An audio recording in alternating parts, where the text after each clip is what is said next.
Okay. Hello, everyone. So, welcome to today's session on good practices for TOEFL and IELTS, conducted by Training and Skill Division, Sir Syed Global Scholar Award. And before we start today's session, I would like to introduce the speakers of today. So we have two speakers today. One of them will be for TOEFL and the other one for IELTS. So first speaker is Firoz Khan, who is a member of the LIGO and VIRGO collaboration and a Ph.D. student at the Max Planck Institute for Gravitational Physics, Hanover in Germany. And he will be giving a talk on TOEFL. Our second speaker is Madiha Noman, who will give the tips about IELTS exam. And she is actually an incoming PhD student at University of Cambridge, England at United Kingdom. So yeah, let's get going. And I would like to invite Firoz to share the screen and take over the stage. Firoz. Thank you very much, Haris bhai. Assalamu alaikum, everyone. Thank you very much, Haris bhai, for the introduction. Before I start this presentation, I'd like to say words about. Wait a second. Yeah. So before I start this presentation, I would just like to say a couple of words about SSGSA, because SSGSA mentorship has been instrumental in my own success. Wherever I am right now is because of the financial and mentorship help I received from SSGSA. And I'm fortunate enough that I was able to secure good enough marks that I'm able to give back something to the SSGSA community and to the students who are right now preparing for the same thing. So thank you very much to the entire SSGSA team. And now that I'm all cried out, let me get back to the main topic. So the topic of today's talk is good practices for TOEFL preparation. TOEFL is an exam of English proficiency. Let me just hide this. Sorry. So TOEFL, as it stands for Test of English Language as a Test of English as a Foreign Language. So it's self-explanatory that it is a standardized test to measure the English language ability of non-native speakers wishing to enroll in English-speaking universities. Basically, it's a passport for any student who wants to apply for an English-speaking university. It's a litmus paper test for universities to know whether the student that they are enrolled, that they are taking in, knows English or not. So I'm sure that you all are anyways aware about what TOEFL is. It's basically, as the cartoon says, it's nothing to be worried about. It's just a very expensive exam. Today, I'm going to talk not only about how to prepare TOEFL, but I'm going to give you a little bit advices about what practices you can incorporate in life during your preparation, not in entire life, during your preparation that can help you secure good marks in TOEFL. Before I do that, I would just like to say a couple of things about who TOEFL actually is for, because as you know that there are two exams, TOEFL and IELTS. IELTS is going to be covered by Madiha, and I'm sure she is going to have her say about where IELTS is applicable. But for TOEFL, the situation is something like this. Most of the universities, almost all the universities in USA, they accept TOEFL as a score for your English proficiency. But in UK, that's not the case. They accept IELTS. The only reason that I have given it a small bar and not a 0 is because I came across certain PhD groups which were actually hiring students who had TOEFL scores and not IELTS score. So in case of PhDs, it can work, but in case of masters or bachelor's groups, I don't think it's going to be a very effective score to have if you are applying for UK or Ireland or all these native English-speaking countries. For the rest of the world, I'm sure TOEFL is really good. Most of the countries accept TOEFL scores. But also one thing I would like to say is when you apply for something, you need to know which country you are going to. For example, France, Germany, Italy, all these countries, they don't even require TOEFL or IELTS score. So you don't need to spend a lot of money in giving these exams and prepare for all these exams. If your target is not US, UK, Ireland, Australia, or all these English-speaking native countries, if your target is going to these countries where English is not the primary language, not the native language, you can just get by with a certificate that can be that you can take from the administrative department of AME, because they do give that sort of that certificate. So that's just for you to know. Before we dive into what TOEFL is, how it looks like, let me just walk you through about a basic structure of the exam. It has 4 sections, and the first is the reading section. It is the longest. it lasts between 54 to 72 minutes. It has 30 to 40 questions. The reason that it has 30 to 40 and not specifically 30 or 40 is because sometimes they give you 3 passages, sometimes they give you 4 passages, depending upon the mood of the questioner or the paper setter. So these reading passages are basically the most familiar. I'm sure you are most familiar with this sort of thing, because comprehension reading is something that you have been doing since your school days, since you started giving English exams. So basically read passages and respond to questions. The next section is listening section. It lasts 41 to 57 minutes. Again, it has around 28 to 39 questions. It ranges. In the listening section, you answer questions about brief lectures or classroom discussions. So you listen to audio clips, you listen to these audio questions, and then you analyze whatever you on whatever you have listened to. Then there is a break of 10 minutes. Then you have the speaking section, which lasts 17 minutes. It is the shortest section on the TOEFL exam, but apparently the most complicated one for people, because that's one part that we don't normally practice a lot, especially in a LIGO. So it has 4 tasks. In these tasks, you talk about a familiar topic and you discuss the material you read and listen to. After that, you have the writing section. Again, this is 50 minutes and it has 2 tasks. It is something that people struggle with because writing is not something that we commonly do. Okay, so the way that I have structured this talk is something like this. I'm going to do it into one particular section of TOEFL. Then I'm going to discuss the questions that this particular section has. And then we are going to discuss what preparation practices and strategies you can employ in tackling these sort of questions. Because the reality is, because it has 4 different sections and because it tries to judge different skills, it's not possible to have one specific strategy for this exam. You need to break it down into small components and prepare based on those components. So let's start with the reading section. I have tried to make this talk as simple as possible, try to make things as clear as possible. But if you have any questions, if you have any doubts, of course, you can jot it down, note it down, and ask me at the end. In the reading section, you have 3 academic reading passages, each 700 words. These passages are taken from, normally these are excerpts from introductory textbooks from university level.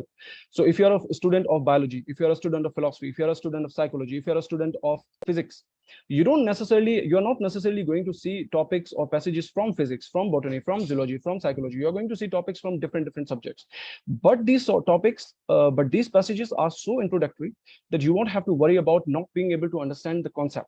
Normally, they are always from a scientific background. They can also be from other backgrounds, but normally they are from scientific background. So, but it's not something that you need to worry about, that you will not be able to understand the concept. It's mostly introductory level, with something which you can understand, something which you can read. Each passage has 10 MCQ questions. The type of questions is important, because all these MCQ questions are not same. They are different types of questions. So what type of questions are asked? Well, in the reading section, you are going to face these type of questions and a little bit more than these also. So you're going to face factual information questions. You're going to face negative factual questions. You're going to face inference-based questions. You're going to face rhetorical purpose, vocabulary-based, sentence simplification, and insert text questions. What are these? Factual information questions are the most straightforward and the easiest one to do. This is something that you have always practiced. You just read the text, and there are going to be questions which are directly related to the text. You're going to skim through the text and find answers directly.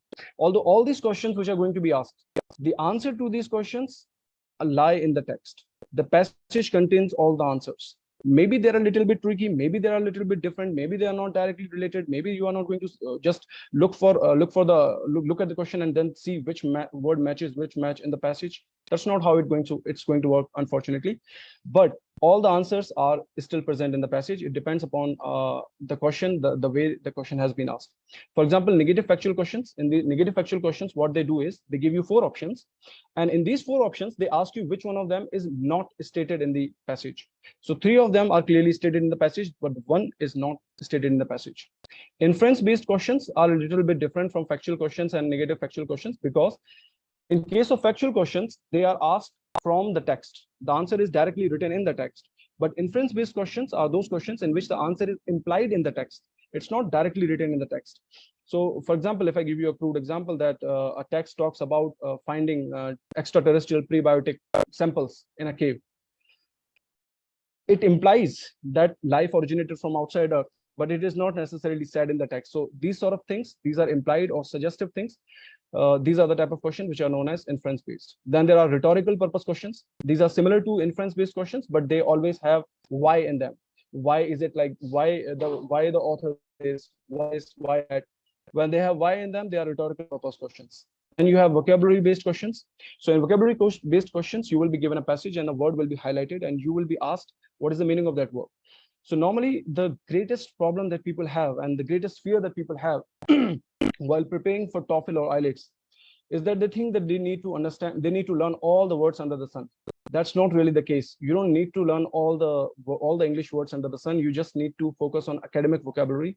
You need to focus on words which are commonly used in an academic environment, which are commonly used in a classroom. So these words are also something which you can easily find in your textbook. These words are also something which you easily have used during communications with your professors. So these are vocabulary based questions. Then you have sentence simplification, in which you will be given a sentence and you will have to identify which part of the passage it relates to and which part of the passage essentially says the same thing. Then you have insert text questions. They are a little bit tricky. You will have these different arguments, different sentences. You will have to plug these sentences into the text so that the text is logically coherent. Well, I have told you about a lot of questions in the reading section alone. So let me give you a little bit examples.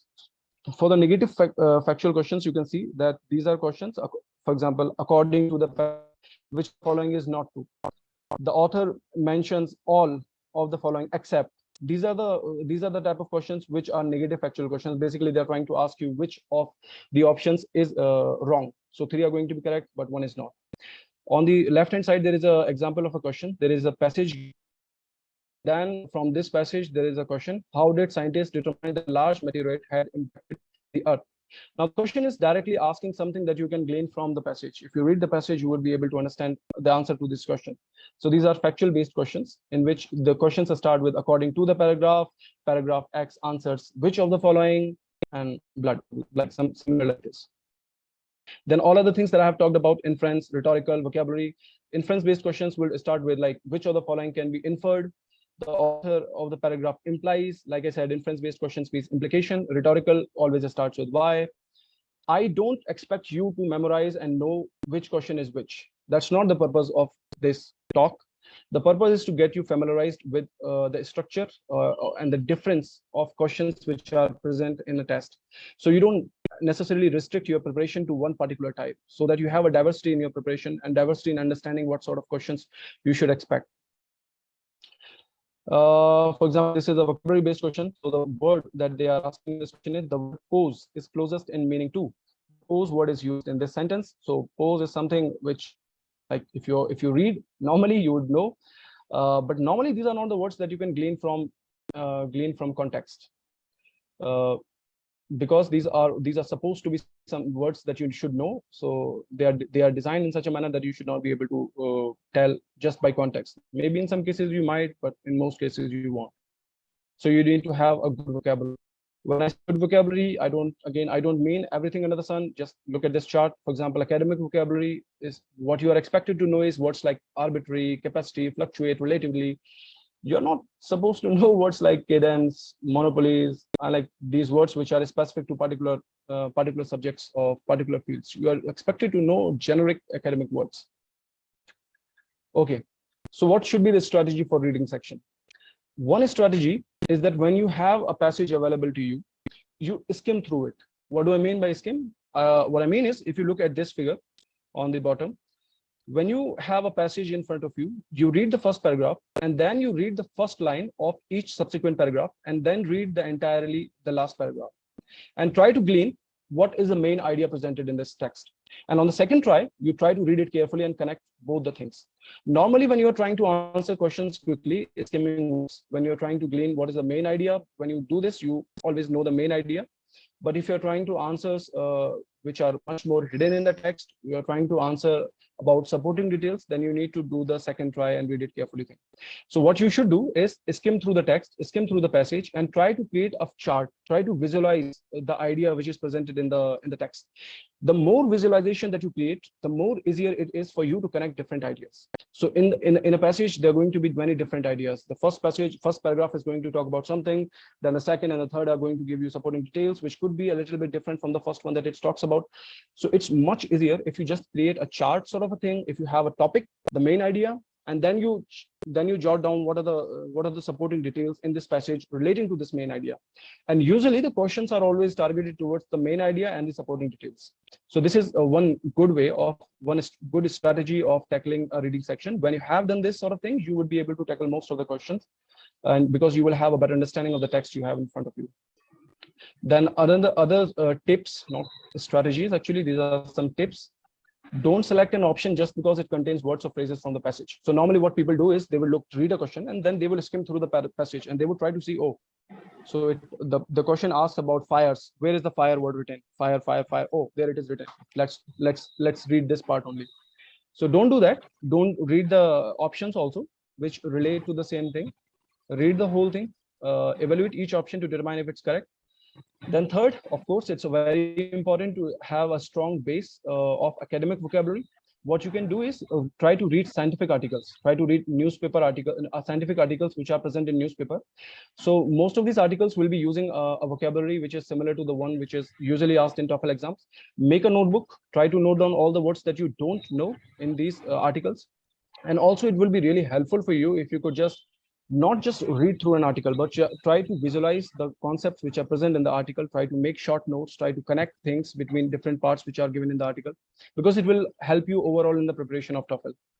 Also, you should look at complex sentences and paragraphs and separate the main ideas from the less important information, because usually what happens is the passage is deliberately written in an overly complicated manner, some passages, and then information is hidden in them. But if you have a practice of separating the important information from the complex sentences and paragraphs, it could be really helpful for you.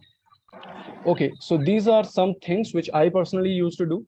These are good practices, I think, for reading section. What you can do is read articles, as I said, news about different subjects as often as possible. Different subjects is important. Do not restrict yourself to the subject that you are reading. I mean, it's very easy to just read about, for me, physics, astrophysics, for you, philosophy, psychology, or anything, whatever.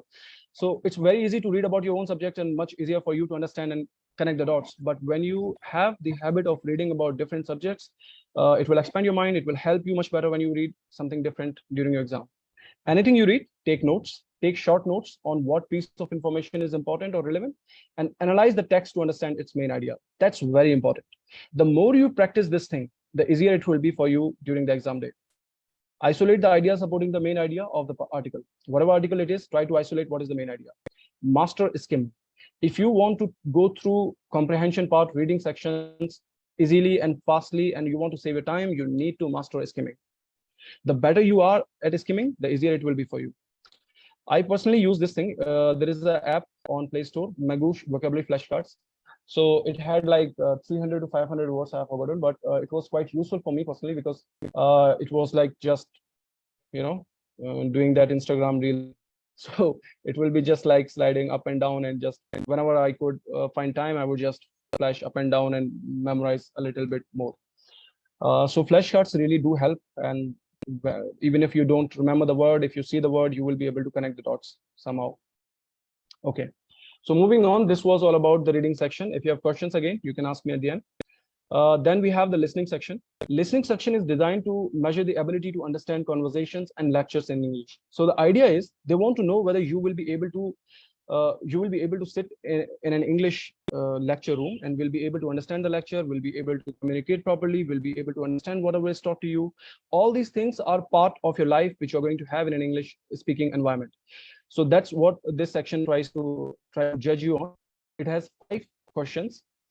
3 are academic lectures and 2 are campus conversations. So what basically is, in 3 academic lectures, there are going to be audio clips where you will only hear a professor and a student having a communication.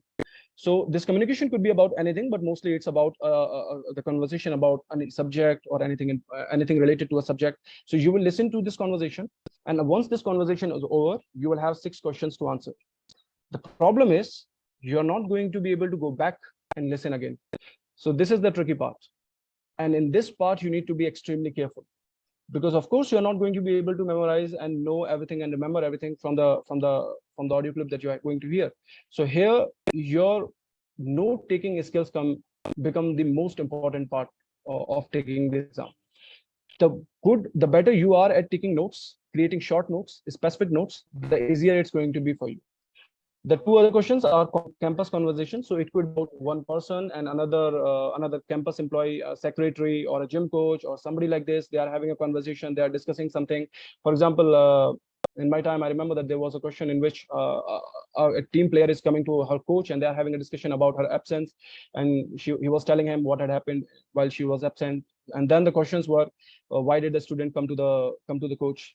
And the questions were, how did the coach react? How did the coach feel? So there are going to be different types of questions again in this section. I'm going to talk about that also. But these are the 5 questions which are asked in listening section. What type of questions are asked?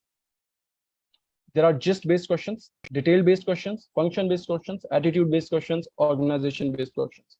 Again, I do not want you to memorize which type of questions are what. I just want you to know that these are the type of questions which are asked, so that you can mold your preparation accordingly. So gist-based questions are these are the questions that they're trying main point, the key point. For example, in the example that I just gave you, the question was, why did the person come to the coach? So she had come. The correct answer would have been that she had come to know what had happened in her absence. Then there were detail-based questions. So these were the detail-based questions means specific facts. Specific facts do not mean dates, do not mean time, do not mean these trivial things. They mean information is specific. For example, in this particular question, let us suppose the coach tells the student that in your absence we had to change our uniform, because a past student, a previous student, has generously donated us a new set of uniforms. So the question could ask, who donated the new set of uniforms? So this is going to be a specific fact, which is a specific detail which is present in the conversation. Then there's going to be function-based questions, which means which are going to ask you the real meaning of a statement. For example, if I'm having a communication, sometimes in a normal communication, we don't usually mean what we say. For example, it is an example. Yeah. So in this example, let us suppose somebody says it's getting chilly in here. What does it mean?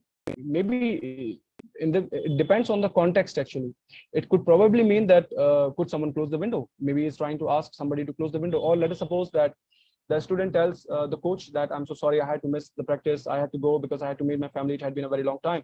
And then the coach replies, yeah, family is important. What do you think the coach means by this? Does he mean that family is really important, family should be taken care of, something like this? It clearly means that he is trying to say that she was justified in going. He is not angry that she went. So it depends. So there are going to be questions which ask you for the real meaning of a statement in context. Then attitude-based questions which ask you how a person was feeling. So in this case, you need to be you need to listen to something not just with the mind of listening to the details, but also the emotions with which they are speaking. So do you remember that movie of Amir Khan in which he plays an alien, and he has this dialogue in which he says "acha, acha, acha, acha, acha." So something like this. So when you hear something, you need to also pay attention how a person is speaking something. It's not necessarily the words that he is speaking, also the emotions he is speaking, because the questions are also asked on the attitude presented by the speaker. Then there are organization-based questions, how a lecture is structured. Let me give you some strategies for listening section. One thing I would like to say is listening section is hard because sometimes people don't practice. The reason that I say that they don't practice is, and the reason that you need to practice is because it all boils down to how much notes you can take. The more notes that you have by the end of the audio clip, the easier it's going to be for you to answer the questions. And when I say notes, I don't mean you have to write down the whole transcript of the audio clip. You have to jot down the main points, the context of the conversation, the main ideas of the conversation, the things which happened, the main things which happened, the main points which have happened. So if you can do this, this is going to help you really well. So since you cannot go back once you have listened to the question, it is extremely important to pay attention. That's obviously, that goes beside saying. Notes taking is the key to this section. Jot down the key points and the context of the conversation and the reason. At the end of the question, again, the more details that you have, the easier it's going to be for you. So here are some good practices for listening section, which I personally employed. Listen to academic lectures on different subjects as much as possible. So like I told you before, that in reading section, you need to read articles from different subjects. In the listening section, again, you need to listen to academic lectures of different subjects. But when I say academic lectures, you don't necessarily have to open the core mechanical engineering, core biology, core physics subjects lectures. You don't have to listen lectures on quantum mechanics if you're not from physics. All you have to do is go and find these introductory lectures. For example, there is a very beautiful channel on YouTube, Crash Course. It creates courses on different subjects, and they provide a very elementary understanding of different subjects, a very basic understanding. So I think it could be really helpful for you if you just listen to their videos and try to take notes and try to practice listening to those lectures, try to practice taking notes from those lectures. It could be really helpful. It will also increase your knowledge, I'm sure, because they are quite knowledgeable people who are creating them. So while listening, try to understand the theme and the main idea of the lecture, of course. Practice listening small conversations from sitcoms and movies, and try to answer mental questions after each 2-minute period. So I'm sure that all of you anyways watch movies, and maybe one thing that you can do is maybe you can shut down, start watching in English instead of Hindi if you are doing it, if you watch English sitcoms. And another thing you can do is maybe just watch a conversation, because it could be really helpful for conversation-based questions. If you watch a sitcom or a movie, if you have a scene of like say 2 minutes or 3 minutes, just listen, just go through it and just pause it and just think about the conversation that they have had and try to analyze that conversation. Practice your mind, train your mind in this manner. It could be really helpful also. Then okay, sorry. Okay, then we come to speaking section. This is the third section. There are 4 questions in the speaking section. This is the hardest, because the reality is in any language exam, whatever you practice, you're going to get better at it. If you practice writing, you're going to get better at writing. If you practice listening, you're going to get better at listening. If you practice speaking, you are going to get better at speaking. Unfortunately, this is one thing that we don't necessarily practice a lot, especially in Aligarh. Because it's apparently supposed to be a sort of a taboo sort of a thing when people start speaking English. So there are 4 questions which are asked in the speaking section. They are divided into 2 parts. 3 questions are from integrated speaking task. 1 question is independent speaking task. Independent speaking task means that you are going to get a topic, you're going to think about the topic, and then you're going to speak. Integrated speaking means you're going to read a passage, then you're going to listen to an audio clip talking about that passage, and then you're going to answer those questions. So the first question, which is independent speaking task, here you are given a topic, you look at that topic, and then the clock tells you that you have 15 seconds to think about it. You think about it, and then you have 45 seconds on the clock to speak about it. These are very basic generic things. These are from real life situations. They are not very high level things. They are very small things which you can totally speak about. And then in integrated speaking, as I said, you read the passage, listen to the thing, and then answer these questions. So let's talk about the first question, which is independent speaking task. Topic is given to you with no additional materials. You have 15 seconds to prepare and then 45 seconds to respond. Let's take an example. This is an example of a question. So this is something that you're going to get. Some people think it is more fun to spend time with friends in restaurants or cafes. Others think it is more fun to spend time with friends at home. Which do you think is better? Explain why. So this is a very simple question. Like, it's not something that you need to have prepared for. It's not something that you need to have memorized or mugged. Something very generic, very basic. So what you need to do is, for the first 15 seconds, you need to frame your mind. You need to outline what you're going to say. And then for the next 45 seconds, you are going to have to respond. This is the basic idea behind this question. In the second question, which is integrated speaking task, you are going to have a passage to read regarding a situation. Then you're going to have to listen a conversation regarding the same. Then you will have 30 seconds to prepare and 60 seconds to respond. Questions are asked on the opinion of the person. So for example, I'm going to give you an example. So let us suppose the passage talks about a new construction which is happening in the auditorium, Kennedy Auditorium. Let's say we are making the Kennedy Auditorium big, And then you have an audio clip in which people are talking about why are they making this Kennedy auditorium big? Anyways, it doesn't get filled up. It's always empty. Nobody comes up. Nobody shows up, right? And then the questions are going to be about your opinion, about the person who is speaking in that audio clip. So the question could be, why does the speaker disagree for the construction of or the enlargement of the Kennedy auditorium? So the questions are going to be about what the speaker feels, and it will relate to whatever is written in the passage. You will have 30 seconds in this and 60 seconds to respond. Again, 3 and 4 questions are similar, but context will be a little different. You'll have academic passage, and the other will be straight away straight away lecture from a professor, where you will listen to the lecture and answer these questions. So pretty generic, pretty similar. All of these questions, they have a similar theme. But what they have in common is you are going to have to speak, which could be hard for you. But so how is it scored? So people normally don't have any idea about how scoring goes in a speaking section, because this is something that you don't necessarily have a guidance on. You don't necessarily have a coaching on, because you cannot pick a friend and ask him to sit down and listen to you all the time throughout your preparation. If you have a friend like this, well and good, you're going to get better very fast, and it could be really helpful for you. But otherwise, how scoring works is, it's based on scoring is done on 3 things. Your delivery. Scoring is done on 3 things. First is delivery. How clear and fluid is your speech? How good is your pronunciation? How natural is your pace? How good is your intonation? So how good is your delivery? Your delivery should not be monotonous. You should have confidence. You should be clear and you should be fluid. But do not become paralyzed by the idea of creating or speaking something beautiful or poetic. You do not have to speak in fanciful language. You do not have to use complicated words, vocabulary. You have to speak in a clear and fluid speech. The idea that you are speaking should be coherent.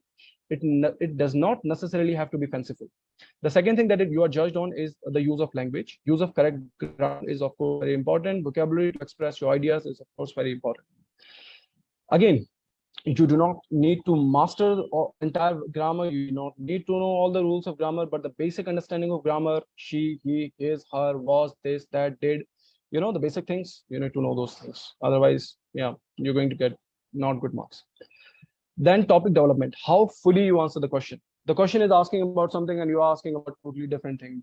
This happens when people try to be over smart and they try to memorize these small dialogues or sentences, because they think, oh, if I get this, I can maybe connect it to this. If I can this, I can maybe connect it to this.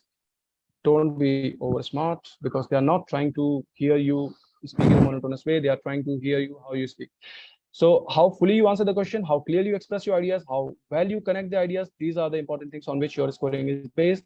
So you should try to keep the preparation of the scoring section, speaking section, around these points. So some strategies that you can use preparation time to organize your thoughts. I know that 15 seconds are a very short time to organize your thoughts, but try to practice doing this. The more you practice, the more easy it will be for you to utilize those 15 seconds in order to organize your thoughts. Or note down keywords you want to speak, but do not try to note down the entire speech you are going to speak, because A, you are not going to be able to write 45 seconds worth of speech in 15 seconds, and B, they are not there to hear you read. They are there to hear you speak. So they don't want to hear you read. They want to hear you coherently speak, and also speak coherently rather than fancifully. Do not pre-memorize things. Use common connecting words. Do not use fanciful words. I know you are going to learn a lot of new words in your GRE preparation and TOEFL preparation. You don't necessarily have to use all of that vocabulary, all of that complicated vocabulary. Speak whatever makes you comfortable. Speak coherently and fluently if you can. So what are some good practices that you can take into account in order to prepare for this? What you can do is practice this section using pictures from newspaper. So for example, if you have a newspaper and you see a picture, right? Look at that picture, and then once you have looked at that picture, try to describe that picture for the next 45 seconds. Try to speak without looking at that picture. Try to describe whatever you can remember of that picture, and also try to record it, so that A, you have the time that you are only speaking for 45 seconds. B, you can self-assess how much you are able to answer, how much you are able to describe in the picture or not. Once you have done that, repeat it again. try to describe more details about that picture and repeat it again. Try to describe more details. What will happen is, in the subsequent iterations of your repeated descriptions of the picture, you are going to have to speak things which are not very commonly visible in the picture. So for in the first iteration, you could be like, so there is a man, there is a child standing in front of the man. The man is looking angry. The child is sad. The man is beating. The child is crying. Blah, blah, blah. But in the next iteration, you are going to have to extend yourself. In the next iteration, you are going to have to extend yourself. The more you practice this sort of thing, the more it is going to be easy for you when you are actually in the exam and you are going to have to speak for the 45 seconds and think in 15 seconds. So record your descriptions for self-assess, repeat the process and try to describe different details from the same picture. Other thing you can do is think for 15 seconds what you did yesterday and describe in the next 45 seconds. So whatever you did yesterday, just think about it, just sit and think about it and then describe it, speak for the next 45 seconds. And when I say speak, I don't mean that you start speaking in the middle of a road or sitting in the library when everybody's silently and you are like, you are doing this practice sort of a thing and you are like, blah, blah, blah, blah, blah. In your room, hopefully with somebody who's your friend, who can listen to you and who can give you feedback. If not, then you can just look into the mirror and give yourself a feedback. Practice speaking for longer durations without a break, at least a minute if you can, because 60 seconds is something that you're going to have to speak anyway. So practice for that much at least. Practice to speak without pauses. I mean, when I say pauses, it's much better to have a pause than speak badly or just, speak not good things. So try to speak, but I'm sure that if you practice this sort of thing more and more, you will be able to master it. It's not very much complicated if you have a basic understanding of English language. Okay, so then we move on to the final section, which is the writing section. In the writing section, there are going to be 2 essays. You are going to have to type them in the computer. The first question is integrated writing task. The second question is independent writing task. In the integrated writing task, you're going to have to read a short passage, listen to a short lecture only once, and then write in response. So you're going to see a passage. You will have 3 minutes of time to read the passage. You don't have to worry about reading the passage because the passage will be available to you later on also during answering the question. But when you hear this short lecture, which is going to be for 2 minutes, when you hear this lecture, you're only going to hear it for once. You're only going to hear it once. So make sure you use those notes-taking skills that you're going to develop. Take notes, make small notes, make small keywords, and then once it's done, you will have some time to answer the question which is going to be asked. Usually, these sort of questions they are scientific in nature. When I say scientific in nature, they are usually from the science background, small passages and small talks about the science. They are trying to explain a context. They're trying to explain a concept first through the passage and then through the lecture. So you will have the lecture available. You will have the passage available to you. You can go and check back and then try to answer that. Try to write in 150 to 225 words. Then in independent writing task, it is basically you will have to write an essay based on a personal experience or opinion in response to a topic. So you will be given a topic, and then in response to this topic, you're going to have to write an essay. The essay should not be more than 300 words. I mean, like a good essay is 300 words. It should be 300 words. 300 words are sufficient because you are not anyways going to have a lot of time at hand. So for independent writing task, you're going to have 30 minutes. I forgot to add it here. And for integrated writing task, you are going to have 20 minutes. There it is. So in the question 1, which is integrated writing, you need to identify the main idea, usually found in the first paragraph. So you will have a passage and you will have a lecture. In the passage, usually what happens is in the very first paragraph, the main idea is always there. So what you need to do is you need to identify the main idea. And in the subsequent paragraphs, there are going to be supporting ideas related to that main idea. So you're going to identify them. Again, you can use the same strategy that I told you before in the reading section, that you skim through it, you make a small graphical chart describing the main idea and subsidiary ideas, and then it will be really helpful for you. In the listening part, the speaker presents his opinion at the beginning of the lecture. So when you have the listening part, you should pay attention at the start, because usually when the speaker starts, they usually say whether they agree to something or they disagree to something or what their opinion is. So you need to pay attention at the start and jot it down, note it down what the opinion of the speaker is. Then one thing that you can do is practice paraphrasing, because you're going to have to answer a question based on something which is already available in the form of a passage. So you are anyways going to have to paraphrase some things from the passage to the essay to the answer. So you might as well practice paraphrasing. The better you are at paraphrasing, once you have identified the question, once you have identified what the question is asking, you will be doing a lot of paraphrasing. So this is also something that you can do. Then in the next question, which is the last question, independent writing question, you are going to be given a question. So for example, on the right hand side, you see an example of a question. Read the question below. You have 30 minutes to plan blah, blah, blah, blah, and 300 words answer. Okay, so the question is, do you agree or disagree with the following statement? A teacher's ability to relate well with the students is more important than excellent knowledge of the subject being taught. Well, that's a very good topic actually. So you have topic, you can either agree with it or you can disagree with it. And then once you have agreed or disagreed, you need to write an essay in not more than 300 words responding to this question. A good strategy for answering this sort of questions is you need to choose a side, of course. You cannot be diplomatic. You cannot be in both the directions. You cannot have your foot on, oh, it's also good. The teachers have the ability to relate well and also have good knowledge. You should have both. You cannot have both. You have to have one only, right? So choose your side. And once you have chosen your side, outline what you are going to, outline the structure of your essay, how you're going to write it. And once you have outlined, think of why you agree or why you disagree. You have to have certain points why you agree or why you disagree.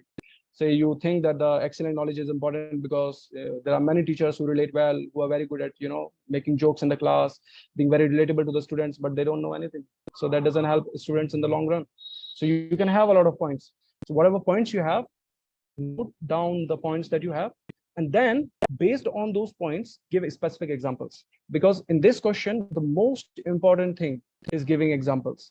The clearer your essay is, the more clear your examples are, the better it's going to be for you. The reality is, in a writing section, if you are writing something and you are able to create a visual image in the mind of a reader, you are always going to have a certain impact.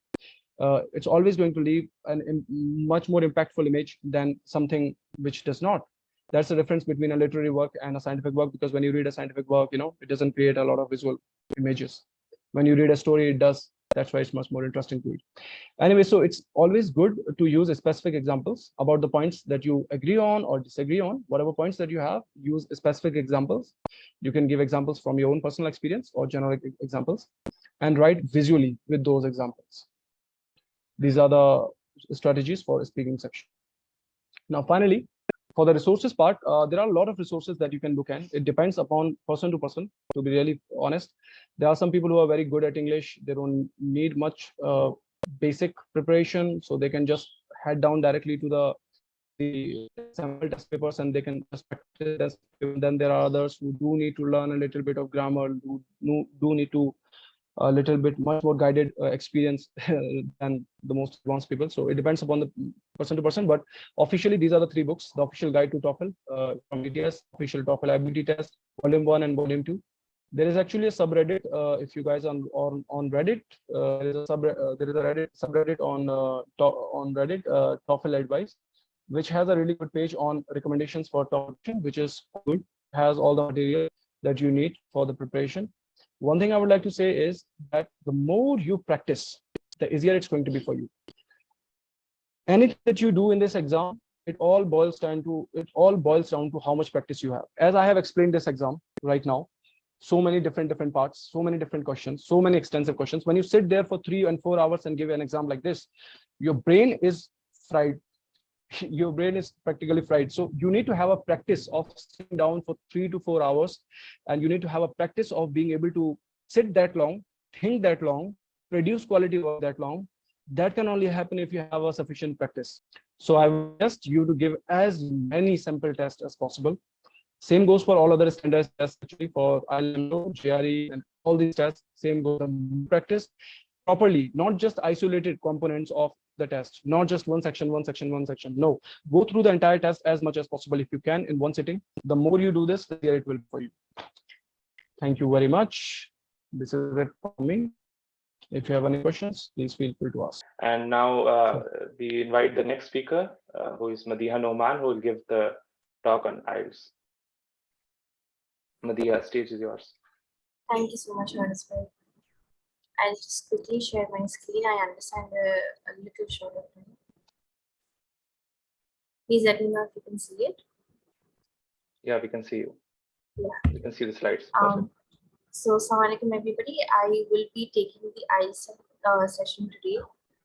And hold on, let me just. I just switch off my video. I think my internet is having some issues today. So before I begin with anything, I would like to first state that please relax. Ielts or TOEFL for that matter, they're only basic English language proficiency tests. They are not a monster. You do not have to be an English graduate in order to give them. They're just basically trying to assess if you know English well enough to feel comfortable in an academic environment where English is the medium of communication. So that is all there is to the test. And again, as I said, you do not have to master English in that regard. So the talk for today, I structured it in a manner where we will begin by talking about the difference between academic and general Ielts, gradually moving on to what the structure of the test is, which one is better, paper versus computer-based test, the band scores, and how do we book the test, and then finally some question and answers. I will not delve a lot upon what are particular strategies, because I think Firoz covered it really holistically and told everything that there is to it. And in a way, the reading, writing, or the listening sections, they're very similar, and the preparations that we do for them is also going to be very similar. So the first part would be the academic or general Ielts. So Ielts general is what we usually give for jobs or immigration.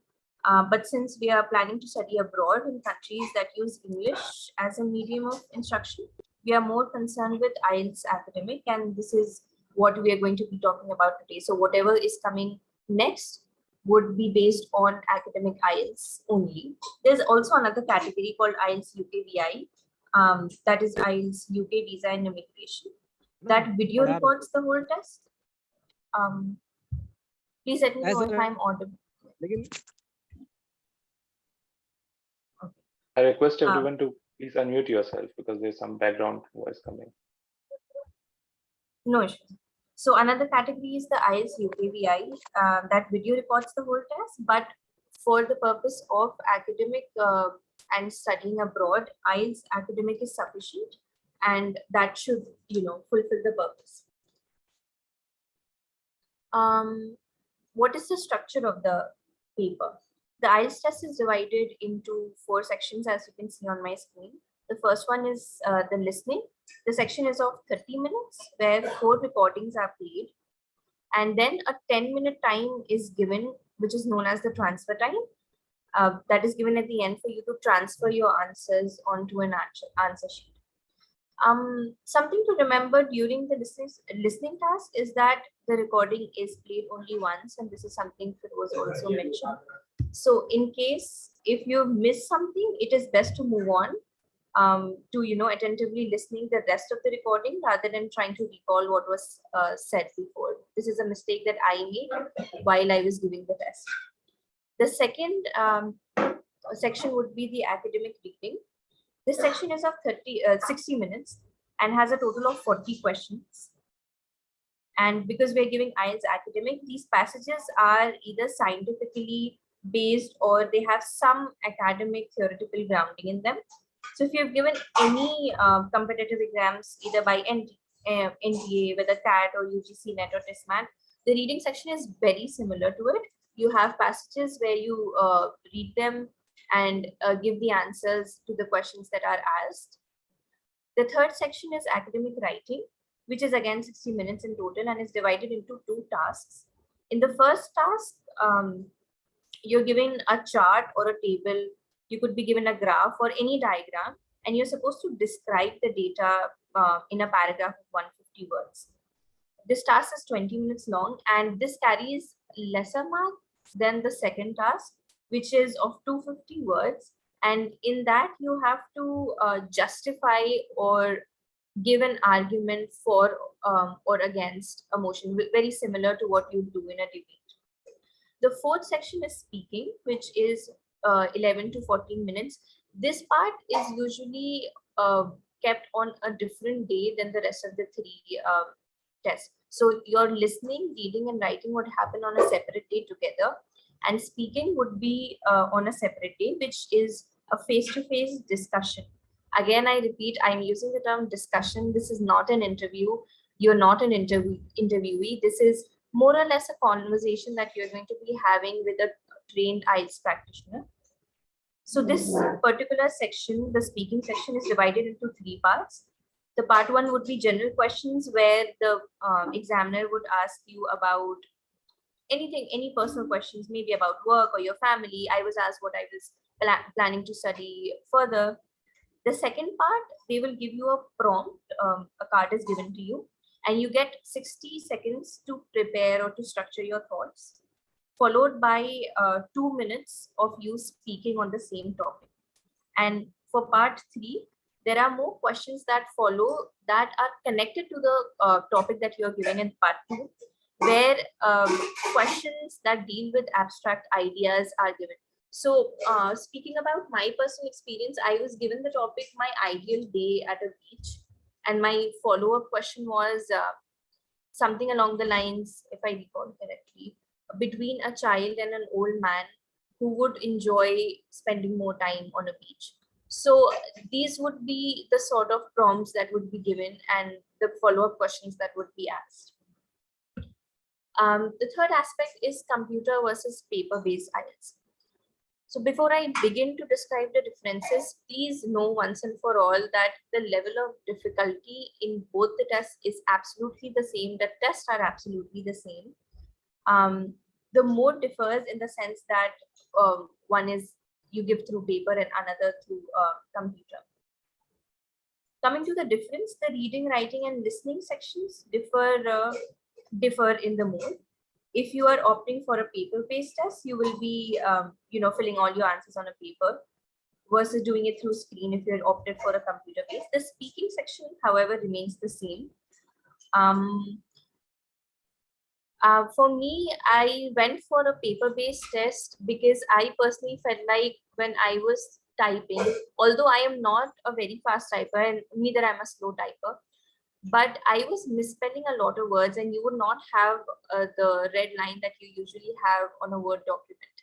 So I think that was a red flag for me when I was doing my practices, which is why I personally opted for a paper-based test.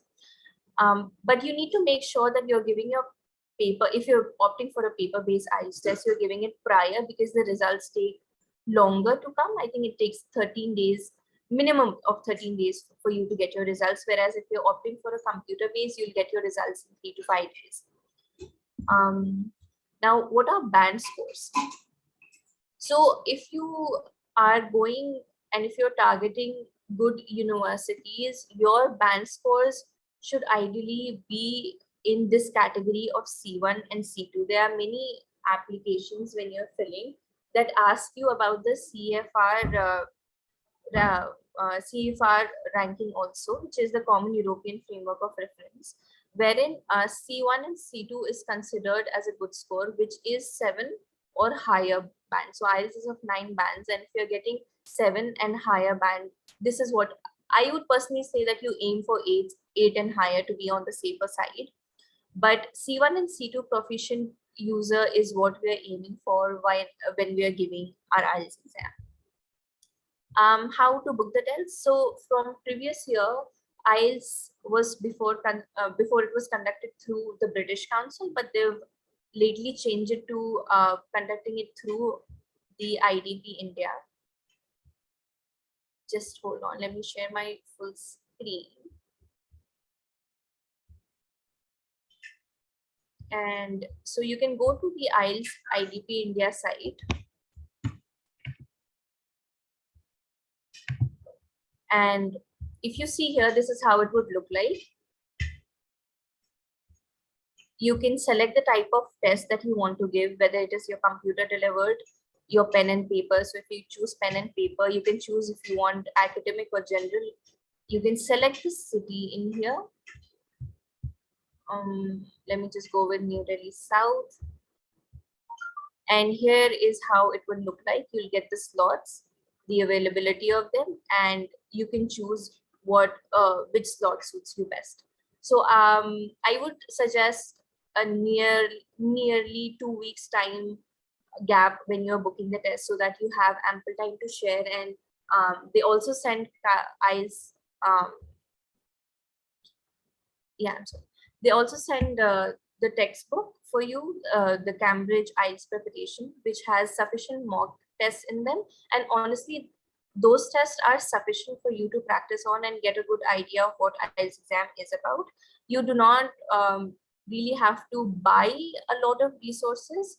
However, if you want those, there are also good options. You can go to the official British Council IELTS site or the IDP IELTS site, and you'll also get a lot of free mock tests there as well. So this would be all from my side. I would be open to answer to be answering any questions that you might have at the moment.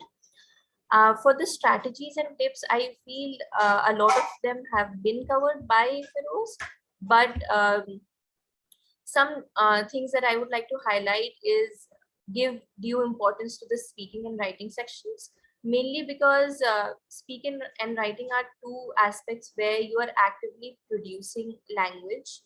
And it is important to learn how to express your opinions in a coherent way, specifically when you are doing the IELTS speaking test. Do not treat the IELTS speaking as a formal interview. It is a normal discussion that you're going to be having with your examiner. You should understand the test format thoroughly so that you don't have confusion on the day of the test. There are certain word limits in the writing section for the 150 and the 250. Do not think that if you're going to be, if you want to exceed the word limit, that will fetch you more marks. That is not how it works. One personal advice that again I would give is, my IELTS test center was in Radisson Blue, and it was extremely cold. They had put the AC on 18 degrees Celsius. So wear comfortable clothing that you're going to be comfortable with during the test, because it is advised that you do not take bio breaks in between, because they're not going to wait for you. And there are instructions coming in after every portion ends. You cannot go back to a certain section. You have to start the section during the allotted time. So these would be all the tips that I have. If there are any questions, please feel free to ask. I would appreciate if there are more questions, which is why I wrapped up the session earlier, regarding TOEFL or regarding IELTS. We'll move on to the next part. Thank you, Madiha, for the wonderful slides and description and answering the questions. So now moving forward, I would like to invite Senior Sachin Gupta Bhai for a vote of thanks. Sachin Bhai, please go ahead. Thank you, Haris. Our speakers, Firoz and Madiha, our scholars, dear attendees, good morning, good evening, good afternoon to all of you. It's my immense pleasure to present vote of thanks for today's session. I would say this was a perfect package for the preparation of TOEFL and IELTS.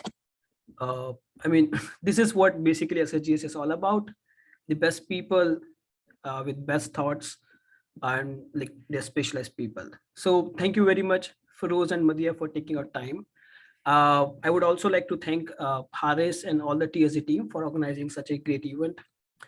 So yeah, thank you very much for joining today's session. And I would also like to use this opportunity to just recall the TOEFL and IELTS booking procedure for our scholars. So I mean, I believe you guys have already received emails from us that how do we proceed, but just to recall that you are supposed to fill a Google form that we have already sent to you. If you do not have an access, please feel free to send us an email on finance ID. And once you fill the Google form, your mentors are supposed to approve it.